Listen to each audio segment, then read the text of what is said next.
parce que si on s'intéresse à cette question-là, quand est-ce que le Taiji Chuan Lun, le traité du Taiji Chuan de Zhang Sanfeng, a été mis en forme, c'est-à-dire a commencé à être écrit et transmis à l'écrit? Actuellement, je pense que les historiens vont nous dire que c'est quelque chose qui va correspondre à la dynastie Ming, puis qui va être beaucoup répandu successivement à ça. Mais c'est aussi un moment, si vous voulez, qu'on doit... En fait, il faut toujours essayer de réfléchir, de remettre dans le contexte de la Chine, de l'histoire de la Chine et de la construction de la culture et de l'identité chinoise. Parce que dans l'histoire de la Chine, on sait qu'il y a des périodes où la Chine va être sous pression à sa frontière nord, donc sous la pression, si vous voulez, des envahisseurs mongols, de Genghis Khan, des Mandchous,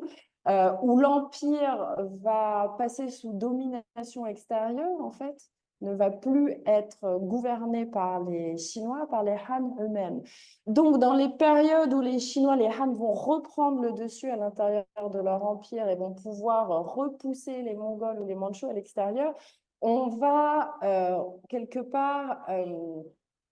promouvoir une certaine culture qui est la culture chinoise elle-même. Donc, dans la construction de ces discours, et quand on va étudier, par exemple, les moments où ils sont écrits, ils sont mis en forme écrite, où ils vont être plus valorisés et plus transmis, on va aussi voir que ça correspond à des périodes où il y a une intention de ramener les pratiques à leur origine chinoise, à leur origine taoïste,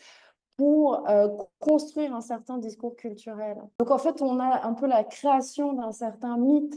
à ce moment-là autour de l'origine du Taiji Chuan. Et ce mythe nous dit donc, c'est Zhang Sanfeng qui a créé le Taiji Chuan, ce qui veut dire que le Taiji Chuan a ses racines ancestrales dans les lignes